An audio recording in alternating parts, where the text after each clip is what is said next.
Obstajajo nesreče, ki lahko uničijo celo mesto. Obstaja pa tudi ena katastrofa, ki lahko spravi na kolena celo državo. Vendar pa obstaja še redkejši dogodek, ki je še bolj strašljiv od tega. In to je postopno uničenje celotne celine. Zemljevid našega sveta se bo kmalu spremenil. Govorim o tem, da se bo afriška celina razdelila na dva dela. Na vzhodnem delu Afrike deluje pod zemljo izjemno močna sila. To ni vojna, ni podnebne spremembe in tudi ne začasna naravna nesreča. To je geološki proces, ki se je začel pred milijoni let in se nadaljuje še danes. Po raziskavah geologov je vzhodnoafriški razpokni sistem zelo obsežna mreža razpok in prelomnic, kjer se različne tektonske plošče počasi razmikajo. To je pod Afriko. Afrika ima zelo obsežne tektonske plošče. Ta proces lahko na koncu pripelje do nastanka novega oceana. Toda dokler se to še ne zgodi, za zdaj povzroča močne potrese v Afriki, tukaj pa so tudi nekateri najbolj aktivni vulkani na svetu. Eden najjasnejših primerov tega najdemo v Demokratični republiki Kongo. Tukaj stoji gora Nyiragongo, vulkan Nyiragongo. Isang bulkan na matagal nang kinatatak. Tako pravijo strokovnjaki. Ne le zato, ker je aktiven, ampak tudi zaradi edinstvene vrste lave v njem. Večina tokov lave na svetu se premika počasi. Ljudje imajo pogosto dovolj časa, da se umaknejo, toda pri Nyiragongo je situacija drugačna. Njegova lava je tanjša in teče hitreje v primerjavi z običajno lavo drugih vulkanov. Zaradi tega je lahko izbruh zelo uničujoč že v zelo kratkem času. Preden začnemo z razpravo, bi vas prosil za en všeček in da se naročite na naš kanal. To nam, ustvarjalcem vsebin, zelo pomaga. Zato začnimo. 17. januarja 2002 se je v mestu Goma zgodilo nekaj nenavadnega. Naenkrat so se na robu vulkana odprle razpoke in ogromne količine lave so začele teči proti mestu. V samo nekaj urah so bile ceste prekrite, na tisoče hiš je bilo uničenih, prizadeto pa je bilo celo mestno letališče. Po poročilih znanstvenih in humanitarnih organizacij je bilo več 100.000 ljudi prisiljenih zapustiti svoje domove, medtem ko je lava še naprej tekla. Po nekaterih ocenah je prizadetih skoraj 500.000 prebivalcev. Velik del Gome je bil uničen in številne družine so ostale brez doma, vendar pa za znanstvenike ta izbruh ni zgolj preprosta vulkanska nesreča. To je opozorilo. To je znak, da se v globinah zemlje dogajajo še večje spremembe. 3 leta kasneje se je v vzhodni Afriki zgodil še en nenavaden dogodek. Tokrat pa v Etiopiji. Leta 2005 je regijo Afar prizadel niz potresov. Hkrati je postalo aktivno tudi območje vulkana Dabaho.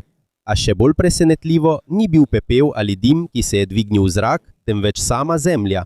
Medtem ko so se seizmične aktivnosti nadaljevale, se je na površju zemlje odprla ogromna razpoka. Na nekaterih delih regije je ta razpoka dosegla približno 60 km dolžine. Za tamkajšnje prebivalce je bilo to kot prizor iz katastrofičnega filma. Toda za geologe je bila to izjemna priložnost, da so lahko opazovali proces razdvajanja celine v trenutku, ko se to dogaja. Medtem ko strokovnjaki preučujejo dogajanja v Kongu in Etiopiji, se je pojavila pomembna povezava. Čeprav sta kraj in nesreča različna, imata oba isti izvor. Obsežen sistem razpok, ki počasi vleče obe strani vzhodne Afrike na razen. Pod to regijo se vroča magma iz globin planeta nenehno dviga navzgor. Ta proces povzroča močnejše potrese, aktivira vulkane in postopoma slabi skorjo zemlje na tem območju. In čeprav je ta proces počasen, je za geologe jasno, da se trenutno dogaja ogromna sprememba. Izbruhi v Kongu in razpoke v Etiopiji niso ločene zgodbe, so del iste geološke preobrazbe, ki bi lahko v zelo daljni prihodnosti spremenila zemljevid Afrike. Kljub temu, če danes pogledamo zemljevid Afrike, ne bomo videli oceana, ki bi delil celino. Vendar pa po mnenju geologov to morda ne bo ostalo tako zavedno. Pod vzhodnim delom Afrike poteka zelo obsežna geološka meja, ki prečka različne države, vključno z Etiopijo, Kenijo, Tanzanijo, Ugando, Ruando in drugimi sosednjimi regijami. To je kraj, kjer različne tektonske plošče počasi vlečejo drugo narazen. Ta proces je izjemno počasen. Pravzaprav se v enem letu običajno premakne le za nekaj milimetrov. To je skoraj nemogoče opaziti v vsakdanjem življenju. Toda ko se učinki tega seštevajo skozi milijone let, postanejo spremembe ogromne. Tako se je zgodilo tudi v preteklosti našega planeta. Po raziskavah geologov je bilo to pred več 100 milijoni let.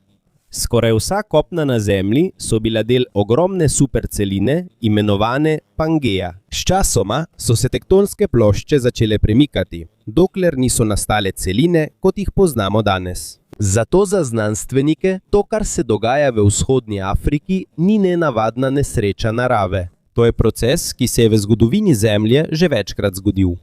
Edina razlika je, da imamo zdaj možnost to opazovati, medtem ko se dogaja. Eden najpomembnejših krajev za razumevanje tega je Afarski trikotnik na severovzhodnem delu Afrike. Tukaj se stikajo tri velike tektonske plošče. Nubijska plošča, ki pokriva velik del Afrike, Somalijska plošča, ki se nahaja na vzhodnem delu celine, in Arabska plošča, ki je povezana z Arabski polotok. Po mnenju geologov se te tri plošče ne potiskajo skupaj, temveč se počasi oddaljujejo ena od druge. Ko se razdalja med njimi povečuje in razteza zemeljsko skorjo, ta postopoma postaja tanjša, razpoka in omogoča magmi iz globin planeta, da prodre na površje. To je razlog, zakaj je v tej regiji toliko aktivnih vulkanov in potresov. In to je tudi razlog, zakaj nekateri znanstveniki verjamejo, da bi v zelo daljni prihodnosti lahko voda iz Indijskega oceana prodrla v nižje dele grebenskega sistema. Če bi se to zgodilo, bi lahko nastalo novo morje. In če se bo ta proces nadaljeval še milijone let, bi to lahko postalo povsem nov ocean. Vendar je pomembno vedeti, da se to ne bo zgodilo v našem času. V večini geoloških študij ta vrsta ločevanja kontinentov zahteva zelo dolgo obdobje. Možno je, da bo trajalo od nekaj milijonov do več 10 milijonov let, preden se oblika celine popolnoma spremeni. Medtem pa je za ljudi, ki tam živijo, pomembnejše vprašanje ne, kdaj bo nastalo novo morje, ampak kako bodo preživeli sredi nenehne geološke aktivnosti. V različnih delih vzhodne Afrike redno doživljajo potrese, pojav novih razpokov zemlje in vulkanske izbruhe. Za številne prebivalce je to že del vsakdanjega življenja. Nekatere skupnosti živijo v bližini aktivnih vulkanov. Obstajajo ceste, ki potekajo skozi območja, kjer je zemlja že prej razpokala. In obstajajo mesta, za katera vsi vedo, da jih lahko ponovno prizadene bližnji vulkan, če postane aktiven. Kljub temu pa se življenje nadaljuje. Otroci še vedno hodijo v šolo. Obstajajo podjetja, ki se vsak dan odpirajo. Družine še naprej gradijo svojo prihodnost na območjih, ki so že dolgo znana kot geološko nestabilna. Medtem ko strokovnjaki preučujejo to regijo, se je pojavilo še eno presenetljivo odkritje. Dolga leta so znanstveniki mislili, da je ločevanje vzhodne Afrike preprosto posledica običajnega gibanja tektonskih plošč. Toda ko so podrobneje preučili podzemlje regije z uporabo sodobnega seizmičnega slikanja, so odkrili bolj zapleteno sliko. Po raziskavah raziskovalcev z Univerze v Glasgowu in drugih mednarodnih ustanov obstajajo dokazi, ki kažejo na ogromen dvig vročega materiala iz zemljinega plašča pod vzhodno Afriko. Nekateri znanstveniki to imenujejo plaščni steber ali superplume. Preprosto povedano, gre za zelo obsežen del plašča, ki je bolj vroč v primerjavi z okoliškimi kamninami v globinah planeta. Medtem ko se ta masa skozi milijone let nenehno dviga, povzroča pritisk na skorjo nad njo.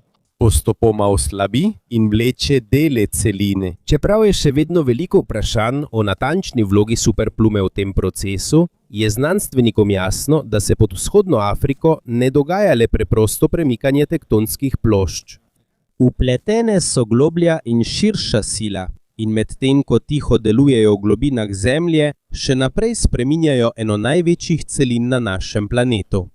Kljub temu, ko znanstveniki podrobneje preučujejo vzhodnoafriški razpokni sistem, postaja vse bolj jasno, da se pod Afriko ne dogaja le preprosto razpokanje celine. Pravzaprav obstajajo dokazi, ki kažejo, da sila, ki poganja ta proces, ne deluje neprekinjeno. Po nekaterih sodobnih raziskavah mednarodnih raziskovalnih skupin, vključno z znanstveniki z Univerze v Southamptonu, Se zdi, da se vroč material, ki se dviga iz zemljinega plašča, premika v obliki serije pulzov ali valov namesto kot neprekinjen tok. Preprosto povedano, ni kot pipa, iz katere voda neprestano teče, bolj je podobno utripu. Ob vsakem premiku zelo vročega materiala iz globin planeta se pritisk na skorjo na površju poveča. Skozi zelo dolgo obdobje lahko ta ponavljajoči se proces pomaga oslabiti dele celine in razširiti sistem razpok. Toda medtem ko strokovnjaki poskušajo razumeti te sile, se je še ena skrivnost Zemlje nenadoma znašla v središču njihove pozornosti. In to je povezano z vodo. Ko vprašamo, od kod izvirajo oceani Zemlje, pogosto mislimo, da je vsa voda v morjih, rekah, jezerih, oblakih in ledu. Toda v zadnjih desetletjih se je to stališče začelo spreminjati. Leta 2014 je raziskava, ki so jo vodili raziskovalci z Univerze Northwestern v Združenih državah Amerike, prinesla trdne dokaze, da se lahko velika količina vode skriva v globokih delih zemljinega plašča. To niso podzemna jezera, v katerih bi lahko plavali. Prav tako, to niso ogromni oceani pod zemljo, kot jih pogosto vidimo v znanstveno-fantastičnih filmih. Namesto tega je voda vezana znotraj strukture mineralov, ki nastajajo pod izjemno vročino in pritiskom. Eden najpomembnejših mineralov, ki jih preučujejo znanstveniki, je ringudit. Ta mineral nastane le v zelo globokih delih zemlje, kjer sta pritisk in temperatura izjemno visoka. Ko so strokovnjaki analizirali njegovo sestavo, so ugotovili, da lahko vsebuje vodik in kisik v svoji kristalni strukturi. Z drugimi besedami, lahko shranjuje velike količine vode na način, ki ga običajen človek ne more videti. Zaradi tega nekateri znanstveniki verjamejo, da je morda v plašču skrite še več vode, kot smo prej mislili. Pomembno je poudariti, da še vedno ni povsem jasno, kako velika je skupna količina tega. Strokovnjaki še vedno preučujejo natančno velikost in razporeditev teh rezervoarjev. Vendar pa je ena stvar jasna. Vodni krog na Zemlji je bolj zapleten, kot so nekoč učili v številnih knjigah. Voda namreč ne kroži le med oceani, oblaki, dežjem in rekami. Obstaja tudi del tega kroga, ki lahko sega do 100 kilometrov pod našimi nogami. Po mnenju geologov je mogoče, da ima voda, ki je danes na površju Zemlje, povezavo s procesi, ki so potekali, ko se je planet šele oblikoval pred milijardami let. Del te vode se lahko spusti v plašč skozi subdukcijske cone. Drugi del pa se lahko vrne na površje skozi vulkansko dejavnost. To pomeni, da obstaja počasen, a zelo obsežen izmenjevalni proces materiala med površjem Zemlje in njenimi globinami. In tukaj postane zgodba o vzhodni Afriki še bolj zanimiva. Obstajajo študije, ki pravijo, da ima lahko nekaj delov plašča pod to regijo višjo koncentracijo mineralov, ki vsebujejo vodo, v primerjavi z drugimi območji. Ko združimo prisotnost teh mineralov in dvig zelo vročega materiala iz plašča od spodaj, se lahko nekateri geološki procesi še pospešijo. To ne pomeni, da obstajajo orjaški oceani, ki neposredno ločujejo Afriko od spodaj. Vendar pa to kaže, da se v globinah celine hkrati odvija veliko medsebojno povezanih procesov. In medtem ko znanstveniki preučujejo te procese, obstaja še eno nenavadno mesto v vzhodni Afriki, ki že dolgo buri njihovo domišljijo. Jezero, ki se zdi, da ne ustreza našemu običajnemu razumevanju narave. Na severnem delu Tanzanije, blizu območja tektonske razpoke, se nahaja jezero Natron. Na prvi pogled je to le še eno jezero sredi suhe pokrajine. Toda njegova voda je nekaj posebnega. Zaradi visoke koncentracije natrijevega karbonata in drugih raztopljenih mineralov dosega alkalnost jezera raven, ki je večina živali ne more prenesti. To je tudi razlog, zakaj so nekatere slike ptic in živali, ki so jih našli ohranjene okoli jezera, postale znane. Pogosto ga na internetu opisujejo kot jezero, ki spreminja živali v kamen. Vendar pa, po mnenju znanstvenikov, je bolj pravilno reči, da visoka alkalnost in vsebnost mineralov v vodi pomagata ohraniti nekatere ostanke živali po njihovi smrti. Niso dobesedno spremenjeni v kamen. Kljub temu je učinek dovolj močan, da nekateri najdeni ostanki okoli jezera izgledajo kot kipi. In tako kot številna nenavadna mesta v vzhodni Afriki, ima tudi jezero Natron povezavo z aktivno geologijo regije. Minerali, ki dajo temu jezeru edinstveno kemijo, so povezani z vulkanskimi in tektonskimi procesi, ki že dolgo oblikujejo ta del Afrike. Preprosto povedano, od vulkanov do razpok v celini in nenavadnih jezer, se počasi razkriva ena sama zgodba. Pod vzhodno Afriko deluje izjemno močna sila. In bolj ko odkrivamo o tem, širše naše razumevanje, kako Zemlja nenehno spreminja svojo lastno podobo. Zato, čeprav ga pogosto imenujejo jezero, ki spreminja živali v kamen, je prava znanost v ozadju veliko bolj zapletena. In tukaj pride v ospredje najbolj nenavaden del jezera Natron. Jezero, ki je nevarno za številne živali, pa je vir življenja za druge. Po podatkih National Geographic je jezero Natron pomembno območje za razmnoževanje malih plamencev. Na območju, kamor plenilci skoraj ne zahajajo, so flamingi našli naravno trdnjavo. Voda, ki se je druge živali bojijo, postane zaščita njihovih gnezd. V času paritvene sezone sem pride na tisoče flamingov. Na plitvem delu jezera si na otokih in blatnih ravnicah, ki jih druge živali težko dosežejo, gradijo svoja gnezda. Zato lahko na enem mestu vidiš dva obraza narave. Za nekatere smrt, za druge preživetje. In medtem, ko jezero Natron prikazuje nenavadne učinke vulkanskih mineralov in riftne dejavnosti na površju, obstaja še en kraj v Afriki, ki je znanstvenike še bolj presenetil. To ni jezero, niti ni vulkan. To je orjaški krog sredi puščave Sahara. V Mauretaniji je iz vesolja mogoče videti ogromno formacijo, ki je videti kot oko. Mnogi jo imenujejo oko Sahare. V znanosti je to znano kot struktura Richat.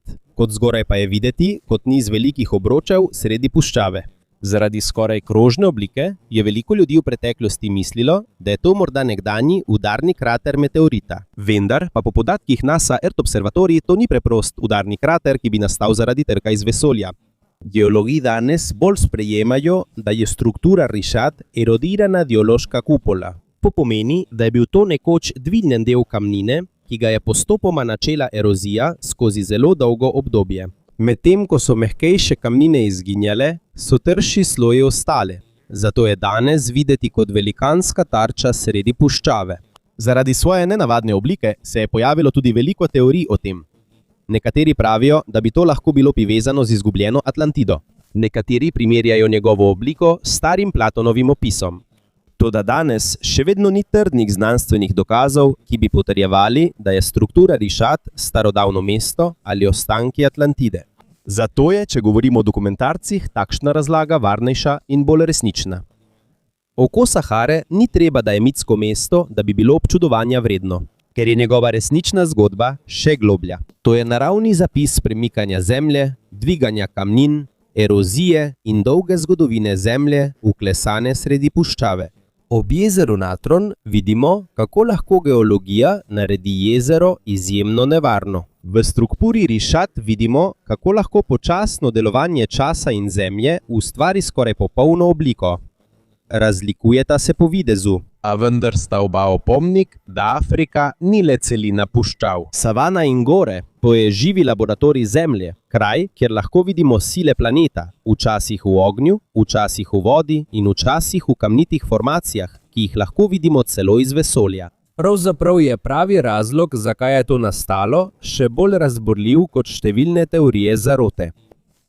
To prikazuje, kako veliko lahko narava doseže, če ji damo dovolj časa. In medtem ko znanstveniki poskušajo razumeti nenavadne formacije Sahare, obstaja še ena uganka, ki jo najdemo prav v pesku puščave. To ni kamen, niti fosil, to je vrsta stekla. Sredi libijske puščave je raztresenih na tisoče kosov rumenega stekla, ki se blešči pod soncem. To je znano kot libijsko puščavsko steklo. Na prvi pogled je videti kot navaden kos stekla. Toda, ko so ga znanstveniki preučili, so ugotovili, da je zelo star. Starejše je od piramid, starejše od prvih mest in starejše od človeške zgodovine. Po raziskavah je nastalo pred približno 26 milijoni let. Zaradi tega je jasno, da tega ni ustvaril človek. Večje vprašanje pa je, kaj je to ustvarilo. Da bi se pesek stopil in postal steklo, je potrebna zelo visoka temperatura, višja od običajne vročine v puščavi. Zato mnogi geologi verjamejo, da se je v tej regiji nekoč zgodil zelo močan kozmični dogodek. Možno je, da je velik meteorit ali asteroid eksplodiral v atmosferi ali trčil blizu območja, kar je ustvarilo dovolj toplote, da je resnično stopilo obsežne dele kremenčevega peska. Kljub temu obstajajo nekateri detajli, ki jih do danes še vedno ni mogoče popolnoma razložiti. Tako da tudi če obstajajo močne teorije, točen izvor libijskega puščavskega stekla še vedno ostaja del skrivnosti. Vendar pa v Sahari ne najdemo le kamnov in stekla. Pod njenim peskom so skriti tudi sledovi ljudi, ki so tu živeli v času, ko to še ni bila puščava. Leta 2003 so v Nigru odkrili pomembno arheološko najdišče, znano kot Vobero. Danes je to območje popolnoma suho. Toda pa pred 1000 leti je bilo tu jezero in dovolj vode, da je podpiralo velike skupnosti ljudi. Arheologi so odkrili na stotine grobov, ki so razkrivali pomembne informacije o starodavnih prebivalcih Sahare. Nekatere izmed prvih skupin so bili lovci in ribiči, ki so živeli v obdobju tako imenovane zelene Sahare, ko je bil velik del regije bolj moker in zelen. Ko se je podnebje ponovno spremenilo, so nekatere od teh skupnosti izginile in jih je nadomestila druga skupina ljudi. Ena najbolj znanih najdb v Goberu je pokop ženske in 2 otrok, ki so ležali drug ob drugem. 1000 let so minila, vendar je v njihovem položaju še vedno mogoče videti tesno povezanost družine. Za arheologe je to eno najbolj ganljivih odkritij v vsej Sahari. To nas opominja, da so na tem območju, še preden je postalo puščava, ljudje živeli, ljubili, ustvarjali družine in pustili sledi, jih najdemo še danes. In še eno mesto v Sahari prikazuje, kako zgodaj so ljudje začeli opazovati nebo. To je Nabta Playa v južnem Egiptu. Danes je to območje obdano s peskom, toda pred 1000 leti je bilo to pomembno mesto za starodavne skupnosti. Tukaj so odkrili kamniti krog, ki je starejši od Stonehengea v Angliji. Po mnenju številnih raziskovalcev so ga morda uporabljali kot nekakšen astronomski označevalec za sledenje gibanju Sonca in spremembam letnih časov. Obstajajo bolj zapletene teorije, ki ga povezujejo z zvezdami in ozvezdi na nebu, vendar pa nekatere od teh še niso popolnoma dokazane. Jasno je le, da so imeli ljudje, ki so tukaj živeli 1000 let pred vzponom tako imenovanega starodavnega Egipta, že dovolj znanja o opazovanju neba. In morda je to največja lekcija iz skrivnosti Sahare. Ko danes gledamo na puščavo, se zdi, kot da je brez življenja. Toda pod vsakim kupom peska je morda skrit del zgodovine Zemlje, starodavna jezera, izgubljene skupnosti, sledi kozmičnih trkov in skrivnosti, ki jih znanstveniki še vedno poskušajo razumeti do danes. Kajti včasih največje skrivnosti našega planeta niso skrite v globinah oceanov ali v oddaljenih zvezdah, temveč ležijo tik pod nekaj metri peska, čakajoč, da jih ponovno odkrijemo.